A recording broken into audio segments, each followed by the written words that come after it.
Hey guys, welcome back to my channel. Simone here. Today I'm going to be doing the last and third bookshelf on my small bookshelf tour. This time I've already done the first two, so I will link those below so you can go and check them out. I've done an overview of all of my shelves, and I've also done all of the individual shelves on my big bookshelf.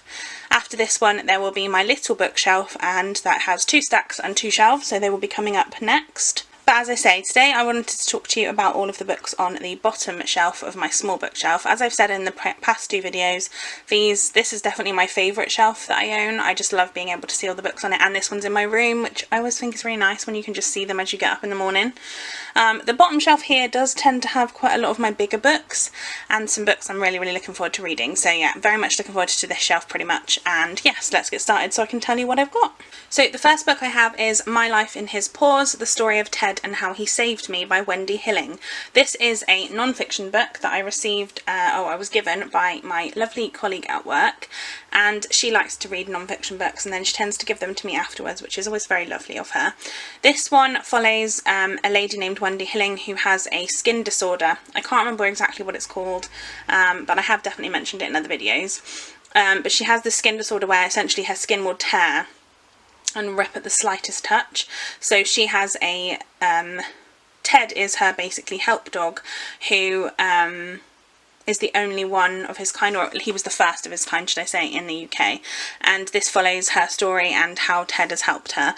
And I love a bit of non-fiction, and also talking about dogs and that sort of thing is always great, because I have a little dog myself and I do love him a lot. So yeah, very much looking forward to this one.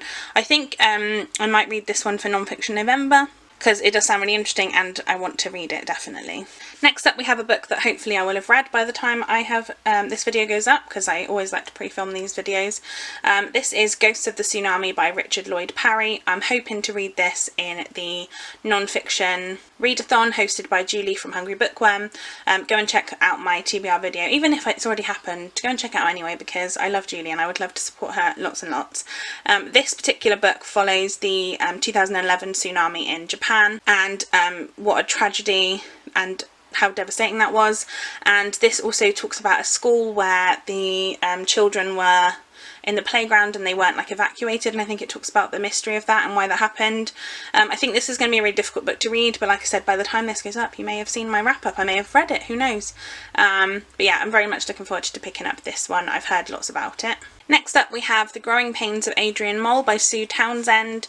This is a hilarious book. I read this when I was much younger. This is the sequel to The Secret Life of Adrian Mole, aged 13 3/4, which was one of my favourite books growing up.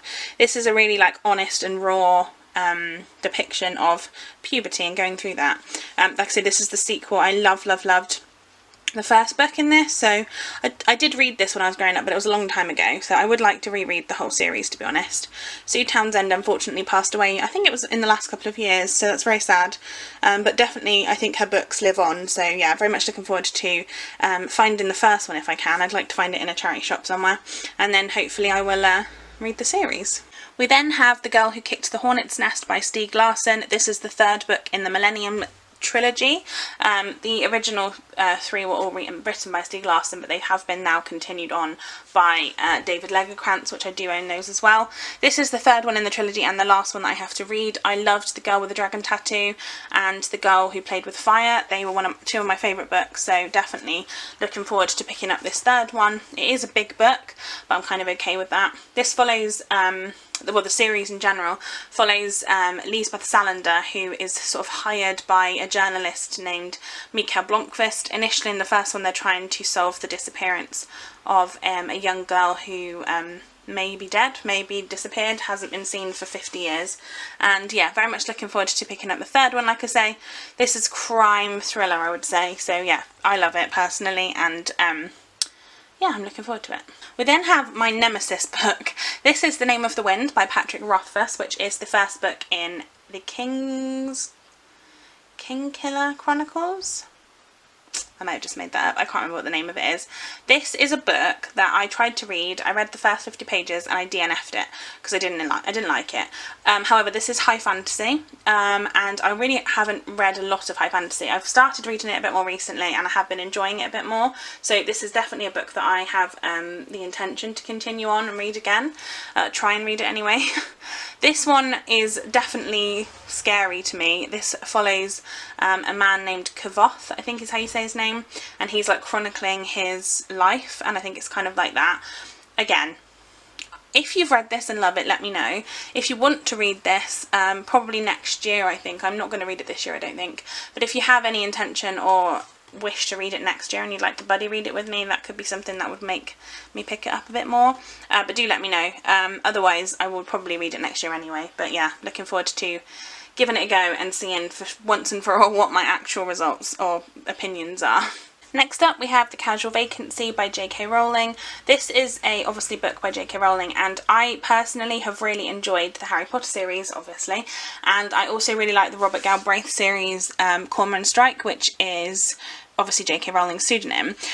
So I'm very much looking forward to reading a standalone by J.K. Rowling. This is not something that I probably would have picked up on synopsis alone. So this is about a casual vacancy that appears because a man dies who's on the parish council, and apparently when there's like a place that becomes available, that's the casual vacancy. I don't really know. And it's kind of about the tale of that. Now, I have heard very mixed things about this book. Some people love this, some people don't.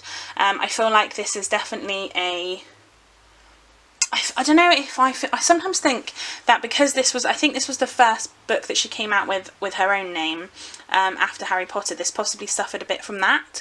But I do want to read it and see what I think about it. It's also set in England, which the kind of background of England is always really fun to me, and I love to read about books set in the UK. So yeah, I'm looking forward to reading this one, but definitely interested. I think also that Emily from Nova Novels wants to buddy read this with me, so potentially we'll be doing that at some point. So yeah, this could be a fun read. Next up we have The Well of Ascension by Brandon Sanderson, which is the second book in the Mistborn trilogy. In the last video on my second shelf you might have seen the third book in that series. I've read the first one, which was the Final Empire, and I really enjoyed that one. I gave it a 5-star. It was one of my favourite books of the year so far, and yeah, this is definitely one I'm looking forward to reading. Again, this is, as I was saying before, this is a high fantasy book, so definitely one that was out of my comfort zone, but I really enjoyed it. So very much enjoying Brandon Sanderson's writing as well, because this is the second book. That was the second book I've read of his, so I can't wait to continue on with the series. And I know I love this world, like I say, because I read the first one and loved it, so definitely interesting to dive back into it. Then we have Little Fires Everywhere by Celeste Ng. This is a book that I have only heard good things about the author, but I know this has kind of controversial like opinions people have about this book. I have a couple of her books now, and I can't wait to read at least one of them. Would be good to start and see what I think of her writing. I think this one follows a town where everybody is very kind of like everybody does the same things, very much like there are kind of like unspoken rules and that kind of thing. And I think that this follows a woman named Elena Richardson, who is very much entrenched in that kind of thing, and she sort of has these rules and goes by them, and you know, doesn't want anything to upset it. And then Mia and her family move into the area, and I think she kind of upsets things a bit. And then when Elena Richardson's friends decide to adopt a Chinese American baby, I think there's like a custody dispute or whatever between, and then the two of them are kind of on opposite sides, and it's about that. Like I said, I don't really know too much about this, and I'm not sure how to, like, what to expect going in, but I am really interested to read about this. And yeah, it sounds fantastic. I think it's literary fiction, which is not, again, something I tend to read lots of, but definitely something that I'm hoping to enjoy. We then have a book I'm really excited to read, and that is The Woman in Cabin 10 by Ruth Ware. Ruth Ware wrote The Lion Game, which I really enjoyed, and I do own a couple of other of her books. The Woman in Cabin 10 follows a woman who, they're on a cruise, I believe, and one night the main character wakes up to hear a scream and a splash and sees somebody being thrown overboard. And then she sort of raises the alarm, but there's nobody missing on board, and it's kind of like, did she really see it? What really happened? So yes, this sounds like a very interesting synopsis, and I I kind of feel like it's got Agatha Christie vibes for sure. Like, yeah, not sure, but definitely something that I'm fascinated by, and I can't wait to read more Ruth Ware. Next up we have The Lake House by Kate Morton. This is the third Kate Morton book that I own, and I've also read a fourth one, and I've read two others I think, and loved them both. I literally adore Kate Morton's writing. All of her books are massive, and they always are told from multiple timelines, so there's generally the past and then what's happening now. This one I think has something to do with a missing child and an abandoned house, and that is as far as I know, as far as I want to know. Yes, I love Kate Morton so much, and I cannot wait to continue reading her writing. Next up I have a book that I was gifted by the wonderful Nicole from A Beautiful Chaos of Books. She bought this for me for my birthday along with another book which is not on this shelf, but I was so happy to get this through. I'm really excited to read it as well. So a massive thank you to Nicole. I absolutely adore you. Thank you so much for the gift. This one is What If It's Us by Becky Albertalli and Adam Silvera. I have read Simon vs. the Homo Sapiens Agenda by Becky Albertalli, and I do own Leah on the Offbeat as well. I haven't actually read any Adam Silvera before, but the other book that Nicole bought me was an Adam Silvera book, so hopefully I will read his work soon as well. This one I believe is about two boys who meet in a post office, and it's kind of about if they will ever meet again, and it's kind of like what if they don't meet again, or what if they do, what if they have a first date, what if they don't, like that kind of thing. I think this could be really interesting. I think it's really fun, and yes, I just really have heard great things about both of their writing, so definitely interested to see how that works together. Next up we have The Book of You by Claire Kendall. This is not a book that I'd heard anyone really talking about before, but I saw this in a charity shop, and when I read the back of it, it actually terrified me a little bit, so I'm looking forward to picking this up. So this follows a lady, I can't remember her name to be honest, I just read the synopsis and I already can't remember. This follows a lady who is being stalked by her colleague at work. He won't leave her alone, he's constantly there, and she is terrified basically. Anyway, then she gets picked to do jury service, and in the courtroom she feels like she can finally get away from him for a bit and is quite looking forward to that. However, in court she is the juror on a trial to do with domestic violence, and about a woman whose life strangely really resembles the situation that she's in, and she then realises that she has the burden of proof to prove what he's doing, and so she's then trying to figure out what's happening, where this is going, etc. This sounds like it's like a courtroom drama too, or courtroom thriller should I say, which sounds fascinating because you know that's my favourite type of thriller. I love to read about courtroom stuff, and yeah, I'm really looking forward to reading this. It sounds terrifying and I cannot wait for it.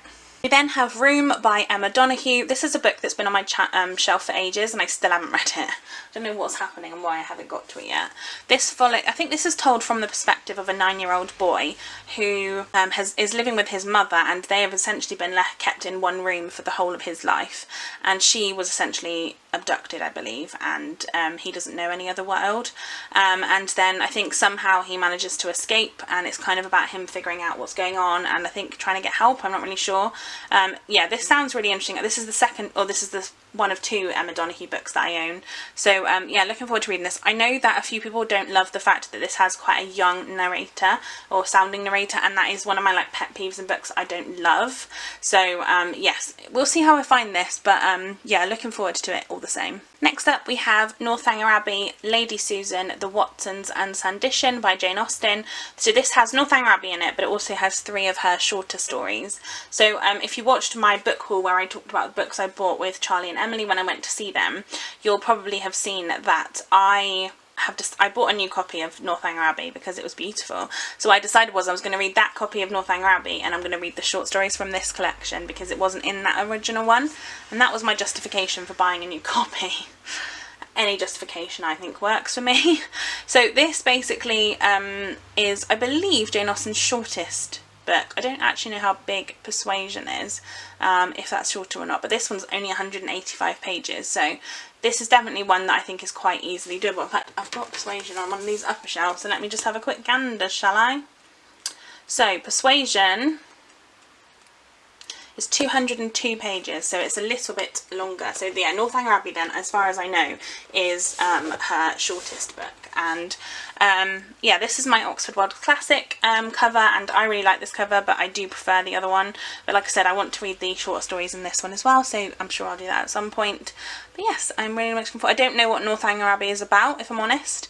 I have no clue, but I want to read all of Jane Austen's work, so I will definitely get to this one. I find it kind of amusing as well, not realising that I've left the two shortest ones to last, which I'm quite happy about. We then have Last Christmas by Julia Williams. This is obviously a Christmas book, and as Emily would say from Novell Novels, this one apparently is a bit of a weepy. This book is about a town named Hope Christmas, where people kind of, I don't know, love Christmas, I guess. Ooh.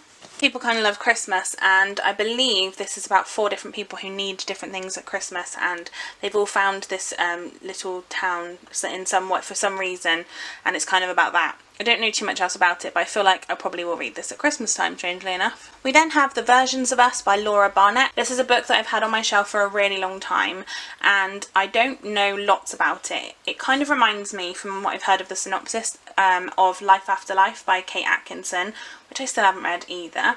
This one is about 2 people, a man and a woman, who I think they crash their bikes into each other, and it kind of is about them meeting, and then it's like, what if they'd met, what if they hadn't?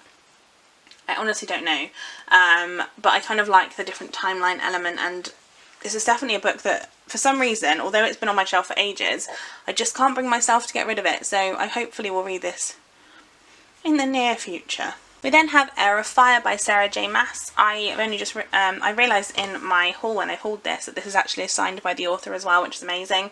This is the 3rd book in the Throne of Glass series. You may know that I read Throne of Glass a couple of months ago now and really, really loved it. Gave it a 5 out of 5. I also gave a 5 out of 5 to The Assassin's Blade, which is the novellas that come before that one. So I need to read Crown of Midnight, which I do own, and then this one. This is quite a big one in the series, and I don't know specifically what it's about, but the first one follows Selena, who is a assassin basically, and she is entered into a fight to the death, I guess, to become the king's champion. And yeah, it goes from there, I suppose. This one, like I say, I don't know, I couldn't tell you what this one specifically is about, because this is the 3rd one, but definitely love the fact that I have the next 2 books so I can read them at some point. Next up we have Broken Harbour by Tana French. I read In the Woods by Tana French earlier on this year and really enjoyed it. That one is in the Dublin Murder Squad series, but I don't believe this one is. I'm not sure if this is a standalone or if this is the start of a new series, but I know that this is about the murder of a family. I, again, as I said, love Tana French's books before, so I'm hoping that I will enjoy this one as well. Next up we have The Lost Symbol by Dan Brown. This one is the 3rd book in the Robert Langdon series, which starts with the Da Vinci Code and Angels and Demons. Actually the other way around, Angels and Demons then the Da Vinci Code. This is a book I have read before, but it was a long time ago, so I can't really remember too much about it. Robert Langdon is a Harvard symbologist, and in each of the 3 books so far, at least, he has had to deal with something to do with symbols and figuring things out. This one, I believe, is more specifically about the Masons, and kind of, I think one of the Masons and Robert Langdon's like mentor has been kidnapped, and it kind of goes from there. I honestly can't remember anything about this one, so hopefully I will read this at some point and remember if I liked it or not, but we'll soon see, I guess. Next up we have The Good Daughter by Karin Slaughter. Karin Slaughter is another crime author that I absolutely love. She's a gruesome thriller author, and I love, love, love her book. I read The Pretty Girls before and loved it, gave it 5 stars, definitely one of my favourites of the year. This one I've heard fantastic things about. This was actually one of the host picks. In fact, Harriet Rosie picked this one for the Thrillerathon, which when I'm filming this, it's like the day before the end of the Thrillerathon, and I don't think I'm going to get to this book yet, so I'm going to hopefully read it at some point, but yeah, I don't think I'm going to get to it this time. However, this is a book that I am looking forward to. Like I said, I believe this is a standalone.